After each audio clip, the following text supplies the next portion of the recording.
이런 생각 해보셨는지 모르겠는데 내가 살면서 평생 몇 번 예배를 드렸을까 생각해 본 적 있으십니까? 없으시죠? 저도 없습니다. 그래서 저 한번 세봤는데요. 1년에 52주니까 1년에 주일 오전 예배만 드린다고 쳤을 때 52번 예배를 드리는데 제가 약 40년 동안 예배를 드렸다. 물론 이제 제가 예배 안 드리고 그냥 엄마랑 같이 간 적도 있겠지만 다 포함해서 40년 예배를 드린다고 쳤을 때 2080번을 예배를 드립니다. 주일 오전 예배만 드렸을 때요. 오후 예배 드리면 2배겠죠. 4160번 예배를 드리고요. 금요기도회까지 드리면 3배가 되죠. 6000번 정도 드립니다. 제가 목사가 되고 나서는 일주일에 약 8번씩 예배를 드렸던 것들을 기억하니까 52주를 곱해 보니까요. 1년에 한 400번 정도 예배를 드렸고, 그리고 이제 10년 정도 사역했으니까 한 4000번 정도 예배를 드린 것 같습니다. 성도님들도 그 정도 들으셨죠? 엄청나게 많은 예배를 드리고 있구나라는 생각이 듭니다. 이렇게 수많은 교회에서요, 수많은 예배가 드려지고 우리 한 사람 한 사람 인생 속에서도 이렇게 많은 예배를 우리가 드리게 된다라는 것입니다. 그만큼 예배는 그리스도인에게 있어서 매우 중요한 하나님과의 관계 속에서 중요한 행위이고 그리스도인의 정체성을 나타내는 행위가 바로 예배라는 것이죠. 이 예배가 너무나도 중요한데 이 예배를 통해서 우리의 삶이 변화가 되기도 하고 은혜를 받기도 하고 또 하나님이 영광 받으시는 그 예배가 드려지는 것인데요. 이 예배가 이 수많은 시간 동안 또 수많은 횟수 동안 드려지는 이 예배가 과연 하나님이 기뻐 받으실 만한 예배인가에 대해서 오늘 말씀을 통해서 한번 돌아볼 필요가 있겠다 싶습니다. 오늘 이야기는요, 이 성벽 재건을 완성하고 또 어떤 영적 부흥과 회개 운동이 일어나고 나서요, 여러 가지 것들이 이제 헌신하고 다 정비되고 나서요, 성벽을 봉헌하는 봉헌식의 장면입니다. 이 봉헌식을 하면서 예배를 드리는데요, 이 유대인들이 가장 먼저 한 행위가 무엇이냐면 레위인을 찾아서 예루살렘으로 데려오는 일이었습니다. 근데 왜 데려왔냐면 이 레위인들이 이 찬양 사역을 해야 됐기 때문에 이 예배 가운데 찬양 사역을 하는 레위인들을 불러서 하나님께 함께 찬양하기 위해서 레위인들을 찾았다는 것이죠. 이 예배 가운데 찬양은 너무나도 중요하다는 것을 오늘 말씀을 통해서 알 수 있습니다. 여러분, 우리는요, 예배를 드리고 나면 여러 가지 마음이 들 수가 있습니다. 예배 전에 있었던 일들이나 고민 때문에 그 마음이 계속 연결될 수도 있고요. 또 예배 때 받은 은혜 때문에 또 기쁨으로 변화될 수도 있고요. 또 예배 때 들은 말씀으로 인해서 마음의 찔림으로 인해서 마음이 무거워지기도 하고요. 예배를 드리고 나면 여러 가지 마음이 든다는 거죠.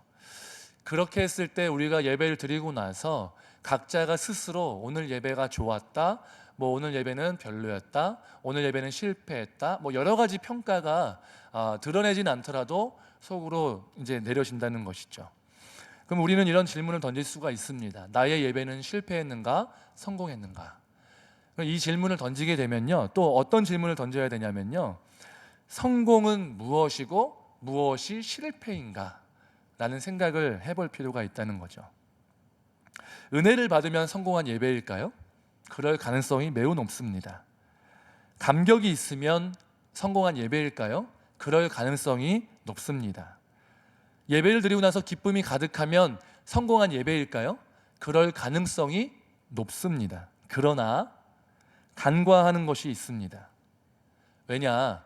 우리는 예배의 성공과 실패의 기준을 나 자신에게 둔다는 것입니다. 그런데 여러분, 예배는요, 예배를 드리는 주체자는 우리가 맞습니다. 그러나 예배를 받으시고 예배의 주인이 되시는 분은 하나님이시라는 사실을 기억한다면 예배의 성공과 실패의 기준을 나에게서만 찾고 나의 감정, 내가 좋았는지, 내가 어떠했는지에서 찾는 것도 필요할 수 있겠지만 하나님이 기뻐하셨을까? 하나님이 영광 받으셨을까에 초점을 맞춰보는 것도 필요하다는 것이죠.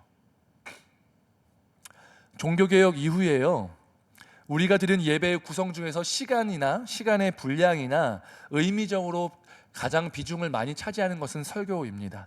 그래서 설교 말씀이 좋았느냐, 은혜가 있었느냐, 오늘 별로였느냐, 이것에 따라서 예배를 성공했다 실패했다 나누는 경향이 있습니다. 그러나 설교는 예배에 있어서 매우 중요한 시간이지만 설교 하나가 예배의 전체를 차지하는 것은 아니다. 설교 자체가 예배는 아니다라는 것을 분명히 기억할 필요가 있습니다.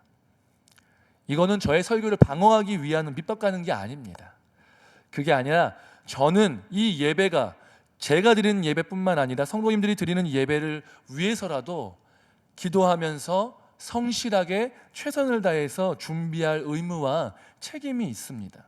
그러나 이 설교 하나 가지고 예배가 성패가 결정되지는 않고 예배의 모든 순서를 통해서 나의 예배가 어떠한지에 대해서 점검하고 예배의 시간 가운데 나의 마음의 태도를 어떻게 해야 될지를 돌아볼 필요가 있다라는 것입니다. 이제 아까 본 말씀처럼 이 찬양이 너무나도 중요하다가 나와 있잖아요. 이 성벽 봉헌식을 위해서 레위인들을 찾아서 예루살렘에 데려오게 되는데요. 이 찬양은요, 주체가 우리라는 것입니다. 우리. 받으시는 분은 하나님이시고 우리가 하나님의 구원과 우리를 위해서 행하신 그 놀라운 일들에 대해서 감사하면서 자랑하는 게 찬양이라는 것이죠. 그래서 신앙생활에 있어서 많은 것들이 사실 하나님이 대부분을 차지하시거든요. 구원도 하나님의 은혜, 또 성화되는 것도 하나님의 일하심이 더 큰 문제이고요. 또한 우리가 내가 먼저 하나님을 사랑한 것이 아니라 하나님이 나를 먼저 사랑하셨고 우리가 하나님을 사랑하는 것보다 하나님이 나를 사랑하시는 게 훨씬 더 크기 때문에 신앙생활에서의 비중은 하나님이 훨씬 더 큰 비중을 차지하신다. 그런데 하나님께서 그렇게 내게 행하신 모든 것들에 대해서 내가 화답하는 것이 무엇이냐면 찬양이라는 것입니다. 여러분, 예배는요, 쌍방의 교류가 있어야 되는 시간입니다. 하나님이 내게 은혜를 주시고 우리는 그 하나님의 은혜에 구원에 감사해서 찬양으로 화답하고 기도로 응답하고 그 기도에 하나님이 응답하시는 주고받는 일들이 있는 것이 예배의 시간이라는 거죠. 그래서 찬양하는 것, 기도드리는 것, 이것은요 예배의 매우 중요한 시간이고 이것이 설교로 가기 위해서 그 마음을 조금 준비시키는 어떤 에피타이저와 같은 시간으로 여겨지면 안 된다는 것입니다. 찬양하고 기도하고 하나님을 찾고 말씀 앞에 머리를 숙이는 모든 것이 나를 구원하신 하나님의 은혜에 감사하며 나를 온전히 드리는 찬양의 시간, 예배의 시간이 된다라는 것입니다. 찬양은, 우리가 해야 되는 찬양은 무엇이냐면 나를 구원하신 하나님, 내 삶을 책임지시는 하나님, 나는 연약함에도 불구하고 하나님이 내게 이런 일들을 행하셨다라고 하면서 하나님 자체, 하나님이 행하신 일, 이런 것들을 하나님한테 자랑하는 겁니다. 우리 하나님 이런 분이십니다 라고 자랑하는 시간, 이게 바로 찬양이고, 그렇기 때문에 하나님은 이 찬양을, 우리가 마음을 다해서 찬양을 기쁘게 할 때 그 시간을 너무나도 기다리시고 그 시간을 기쁘게 받으신다라는 것이죠. 하나님이 우리에게 놀라운 은혜와 자비를 베푸시고 그에 대한 우리의 반응이 기쁨과 감사로 넘쳐난다면 하나님은 그 찬양을, 그 예배를 기쁘게 받으실 줄로 믿습니다. 우리가 마음을 다하여서 하나님을 높여드리시는 저와 여러분 되시기를 주님의 이름으로 축복합니다. 조심스러운 얘기지만요, 강남 쪽인가 이제 개척한 지 얼마 안 되었는데 크게 부흥한 교회가 하나가 있습니다. 저도 그분의 말씀을, 그 목사님의 말씀을 들으면서 은혜가 많이 되더라고요. 아, 정말 은혜가 된다. 아, 정말 성도님들 좋겠다. 이런 이제 마음이 많이 들었습니다. 이 교회가요, 부흥한 여러 가지 이유가 있을 것입니다. 근데 아무도 정확히는 알 수 없습니다. 근데 한 가지 요인을 제가 분석을 할 수 있었는데요, 그것은 그 교회가 예배드리는, 그러니까 예배자에게 모든 초점을 맞춘다는 겁니다. 이 공연 무대처럼요, 이 드라이 아이스가 막 나오는 거예요. 막 후쉬 이렇게 하면서 드라이 아이스가 나오고 조명은 껌껌하고 앞에 딱 이게 다 꺼져 있고 조명 앞에 딱 해가지고 이 콘서트처럼 집중하게 되는 거죠. 그러면서 이 사운드가 엄청나게 빵빵해가지고 우리가 이제 드럼 소리 싫어하시잖아요. 근데 이제 이 베이스나 드럼의 이 발베이스 소리가요, 되게 낮은 음으로 이렇게 쿵쿵 울리잖아요. 그 소리가 스피커를 통해서 막 울려 치면 그 소리가 진짜 실제로, 그러니까 이게 추상적인 표현이 아니라 실제로 그 소리가 이렇게 사람 몸을 둥둥 치거든요. 그러면 이 가슴이 떨립니다. 이 가슴이 감동해서 떨리는 게 아니라 진짜로 베이스 소리 때문에 떨리거든요. 그러면 이게 진짜 막 느낌이 오고 막 기분이 좋고 막 감격이 있고 막 이런 느낌이 든다는 거죠. 그런데요, 저는 물론 너무 좋은 일이긴 하지만, 부흥한다, 사람들이 늘어난다는 것은 너무나도 좋은 일이지만, 모든 어떠한 행위들에 대해서 성경적으로 의문을 던지는 것이 좋지 않을까라는 생각을 하게 됐습니다. 예배를 구성하는 일은요, 매우 어렵고 힘든 일입니다. 왜냐하면 하나님이 예배는 이런 순서대로 해야 돼 라고 성경에 그냥 지정해 놓으셨으면 쉬워요. 그냥 그렇게 하면 되죠. 근데 하나님은 우리를 아시고, 또한 시대가 바뀔 때마다 또 여러 가지 찬양하고 예배하는 방법이 바뀔 줄 아시기 때문에 예배의 정신에 대해서 이야기했을 뿐이지, 예배에 담겨야 될 내용들에 대해서 이야기하실 뿐이지, 예배의 순서에 대해서 정의하신 적이 한 번도 없습니다. 그러니까 어려운 거죠. 그래서 고민이 필요한 것입니다. 그런데 문제는 무엇이냐면, 우리가 이 예배에 있어서 초점을, 물론 예배의 주체는 드리는 사람들은 우리 예배자이기 때문에 우리가 얼마나 편안하게 예배를 드릴 수 있는가에도 배려가 필요한 부분은 사실이지만, 그럼에도 불구하고 예배를 받으시는 하나님이 그 예배를 어떻게 기쁘게 받으실 수 있을까에 대해서 동시에 깊이 고민할 필요가 있다는 것입니다. 그런데 지나치게 예배자 중심의, 예배자의 마음을 무조건 하나님의 말씀에, 은혜에 감동하는 것이 아니라 음악에, 소리에, 분위기에, 어떤 세팅들로 인해서 그 감동에 취해서 그렇게 예배하게끔 만드는 것이 가끔은 도움이 될 수 있겠지만, 그렇게 됐을 때 정말 내가 하나님 때문에 기뻐서 감동해서 눈물을 흘리고 있는 것인지, 아니면 일반 콘서트와 가수들의 공연처럼 그곳에서 그 분위기와 음악과 소리에 감동되어서 눈물을 흘리는 것처럼 예배 시에도 그러한 마음으로 눈물을 흘리는 것인데도 불구하고 내가 하나님 때문에 감동되었다라고 착각할 수 있는 부분이 없지는 않은지를 돌아볼 필요가 있다라는 것입니다.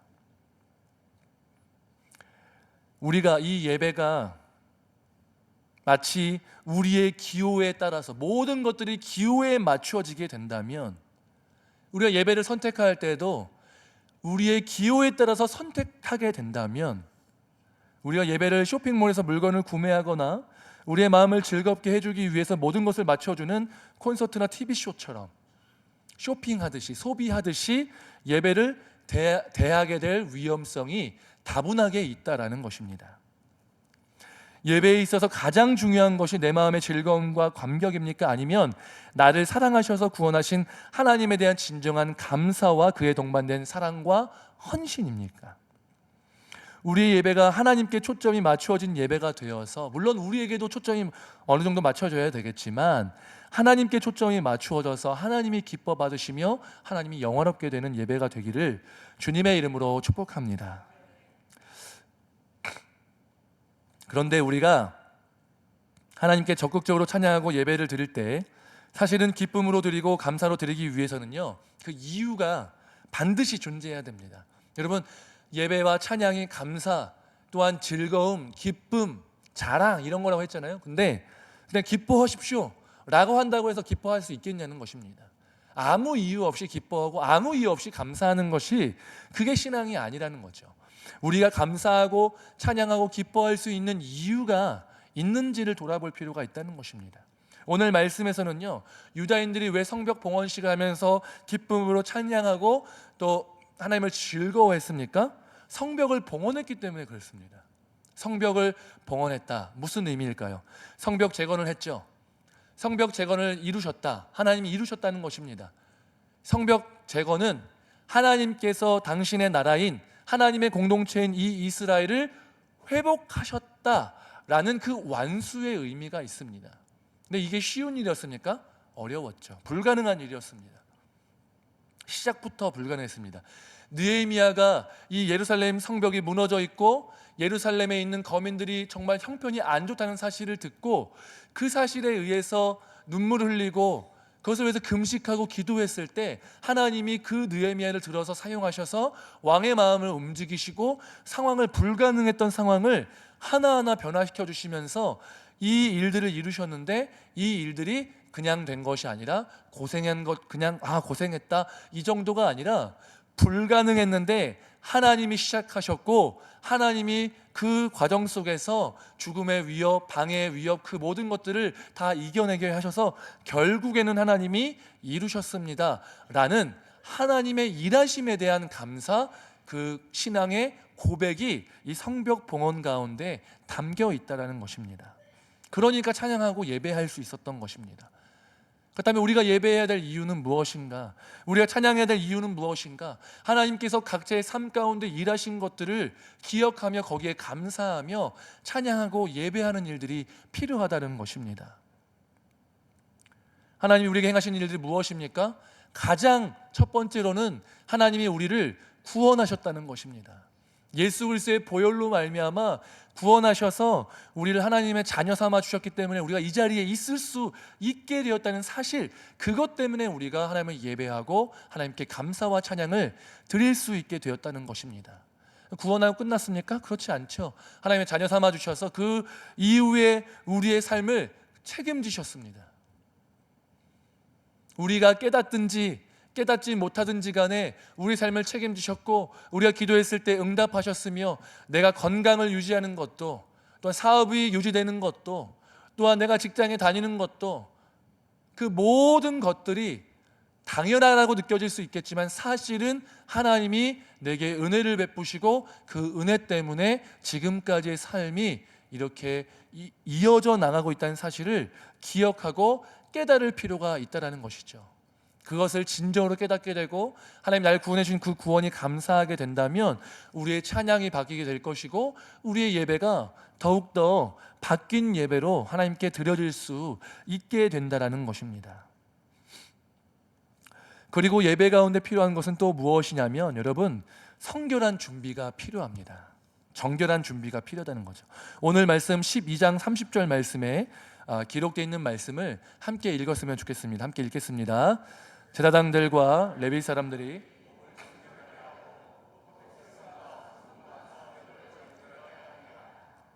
아멘. 여러분, 유다 사람들이 성벽 봉헌 예배를 위해서요, 제사장들과 레위인들이 몸을 깨끗게 하는 정결 예식을 했습니다. 그리고 백성도 정결 예식을 했고요. 사람뿐만 아니라 성벽과 또 성문까지도 깨끗하게 하는 예식을 행했습니다. 거룩하게 하는 하나님께 나아가기 위해서 스스로 정결케 한 것이죠. 예배는 영적 행위인데 왜 이 겉의 모습을 정결케 하는 것이 필요한가라는 질문을 던질 필요가 있죠. 여러분, 제가 이제 중고등부 사역을 많이 했잖아요. 그럼 이제 항상 추리닝과 슬리퍼를 장착하고 오는 친구들이 있습니다. 그럼 이제 선생님들은 야, 그렇게 하면 안 된다. 어떻게 예배 나오는데 이렇게 입고 나올 수 있니? 이런 분들도 계시고, 그냥 그래, 그래도 예배라도 왔으니까 고맙다, 이런 분들도 계시고 합니다. 저는 이제 굳이 뭐 얘기하지 않고 따로 이제 우리가 예배 앞에 나올 때는 조금 단정한 모습으로 나왔으면 좋겠습니다, 이 정도를 얘기하게 되는 거죠. 근데 사실 추리닝 입고 슬리퍼 끌고 나오는 그 자체가 문제인 것이냐가 아니라는 것일 수 있다는 거죠. 왜냐?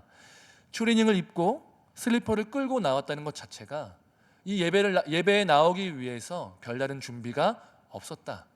자고 일어나서 어쩔 수 없이 왔는데 그냥 별 준비 없이, 별 생각 없이 나왔다 라는 것을, 그 외적인 것이 대변해 주기 때문에 더 큰 문제가 된다는 것입니다.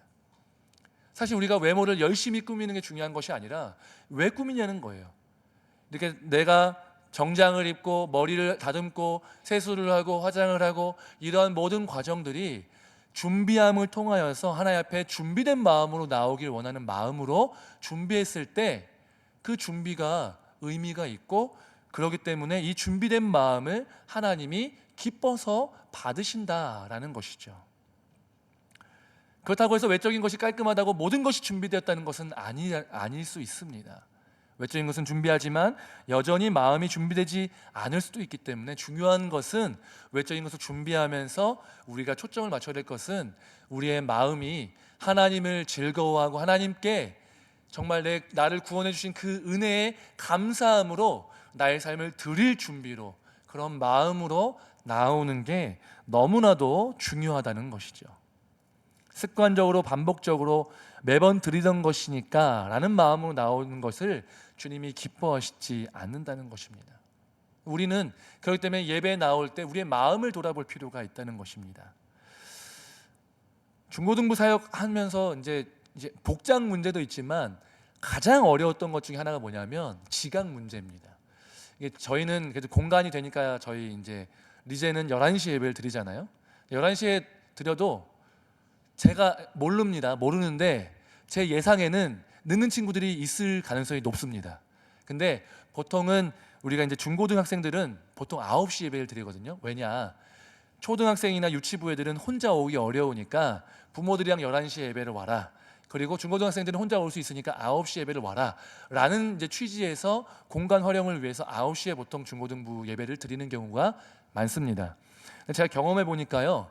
9시 예배는 청소년부 애들이 더 나오기 쉽겠지라고 생각하지만 실제로 보면 초등학생들이 더 잘 나옵니다. 왜냐? 초등학생들은 더 일찍 자고 일찍 일어나서 나올 수 있거든요. 근데 청소년부 애들은요 절대 9시까지 나오는 게 쉬운 일이 아닙니다. 선생님들이 아침마다 전쟁이에요. 누구야 일어났니? 어디니? 일어났니? 이러면서 전화하고 전화 안 받는다고 난리고요. 어렵습니다. 왜 그러냐면요. 얘들이 체력이 약해서가 아닙니다. 체력이 되게 좋아요. 왜 9시 때 예배 때 잘 나오지 못하냐면 3시, 4시에 자기 때문에 그렇습니다. 3시, 4시에 자서 9시 좀 넘어서 나오는 그 체력도 대단한 거죠.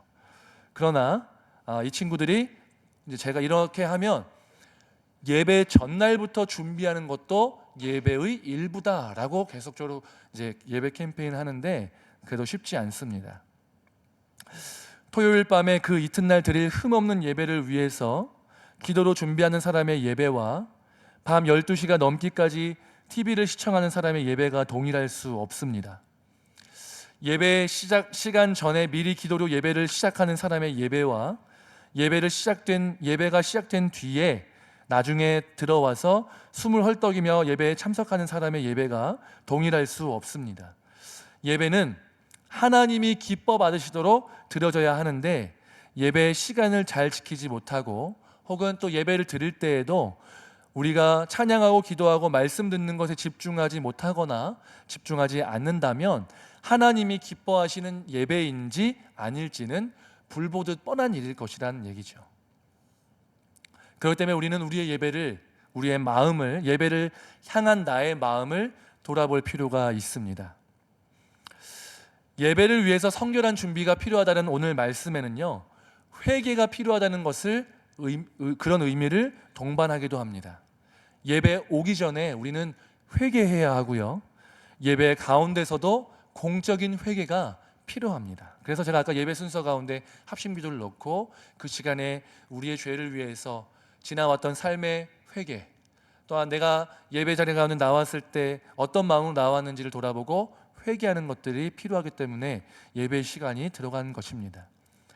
우리는 예수님 믿어서 구원받았고 의롭게 되었지만 그럼에도 불구하고 아직 우리의 삶에 죄의 열매가 맺힐 수밖에 없습니다. 그래서 우리는 날마다 회개해야 되고요, 예배의 시작 가운데 회개가 있어야 되고 예배에 나오기 전에도 회개가 필요하다는 것입니다. 또한 예배 가운데 하나님의 임재가 있기를 위해서 기도해야 되고요, 하나님의 은혜와 자비를 구하는 기도도 드려야 합니다. 회개는 예배의 본질을 깨닫게 합니다. 우리는 회개해야 되는 존재임을 깨닫게 합니다. 회개 없는 예배는 본질에서 벗어난 예배일 수 있습니다. 또한 여러분, 예배는 우리가 하나님 앞에 좀 적극적으로 나아가는 시간이 되어야 합니다. 레위기 5장에 보면 제사법이 나와 있는데 제가 몇 번도 말씀드렸지만 이 제사를 드리는 것은요, 이 동물을 잡아 죽이는 행위잖아요. 제사장이 한다고 생각을 할 수 있는데요, 제사장이 하는 것은요, 그 피를 받아서 뿌리고 이 태울 것들을 모아서 태우는 것이 제사장의 역할이고요, 죽이고 껍질을 벗기고 각을 뜨는 그 행위는요, 예배자, 제사자가 하는 행위입니다. 그 예배자는 이 행위를 통해서요, 각을 뜨고 가죽을 벗기고 내장과 다리를 씻는 일까지 모두 하면서요, 이 제사에서 결코 수동적인 사람으로 남아있지 않고요, 적극적으로 예배를 드린 사람의 위치 가운데 있습니다. 그러면서 나의 삶을 돌아보고 회개하고 하나님께 더욱더 헌신하는 마음을 드리는 것이죠. 마찬가지로 예배를 드릴 때도요, 우리는 수동적으로가 아니라 능동적으로 또한 적극적으로 나아가야 합니다.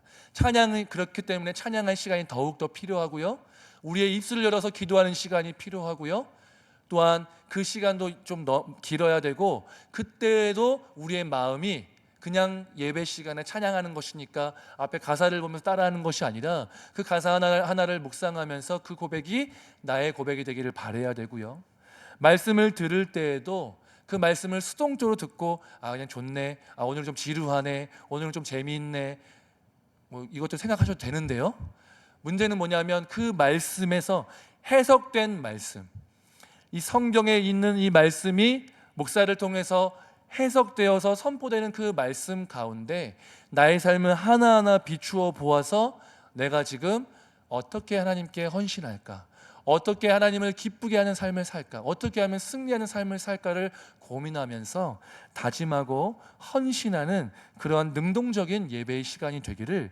주님의 이름으로 축복합니다. 이 예배는요, 하나님께서 예배를 받으시기도 하지만 말씀을 통해서 우리를 새롭게 창조하시는 하나님의 수술 과정이기도 합니다. 이 수술 과정 속에서 우리를 방어하고 정말 흘려버리고 이것이 아니라 그 말씀 가운데 나의 삶을 기꺼이 내어드려서 하나님의 수술에 동참하여서 새롭게 창조되시는 역사가 우리 가운데 있기를 주님의 이름으로 축복합니다. 제가 아까 예배 순서를 넣어놨잖아요. 그리고 설명을 드렸잖아요.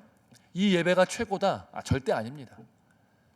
어떤 예배의 순서가 최고인지는요, 하나님만 아시겠죠.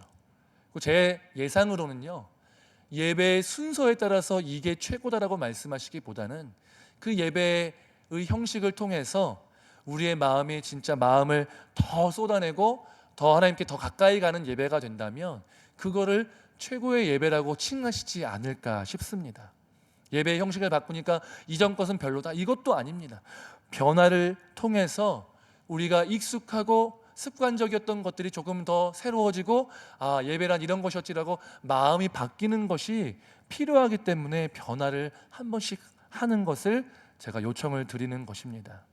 그래서 우리가 익숙하던 것들을 탈피해서 예배란 이런 것이지, 또한 예배 드릴 때 우리가 더욱더 적극적으로 참여해야 되지, 말씀을 들을 때는 그냥 듣기만 하는 것이 아니라 그 말씀 가운데 나를 비춰보아야 하지 라는 능동적으로 참여하는 예배가 되기를 바랍니다. 그래서요, 제가 드리는 예배, 그러니까 저의 예배뿐만 아니라 성도님들의 예배, 또 우리 공동체 전체의 예배, 이 예배 가운데 더 기쁨이 있고 감사도 있고 회개도 있고 변화도 더 넘쳐나기를, 그러한 저와 여러분 되고 또한 그러한 우리의 예배가 되기를 주님의 이름으로 축복합니다. 함께 기도하겠습니다. 거룩하신 하나님 아버지, 예배는 그리스도인의 정체성인데 나의 예배의 삶을 돌아보게 도와주시옵시고, 나 중심적으로 예배를 판단하기보다도 그것도 필요한 일이지만 하나님께서 기쁘게 받으시는 예배인지 아닌지를 돌아보아서 정말 예배를 준비하는 마음, 또 회개하는 마음, 또 하나님을 자랑하고 싶은 마음, 이 모든 것들을 점검하여서 정말 적극적으로 또한 능동적으로 예배를 드리고 그 예배를 통하여서 하나님이 영광 받으실 뿐만 아니라 우리에게도 하나님의 은혜와 또한 그 말씀의 변화와 또한 감사와 감격이 넘치는 예배가 될 수 있도록 주여 도와주시옵소서. 감사드리며 예수님의 이름으로 기도드리옵나이다. 아멘. 다 같이 일어나셔서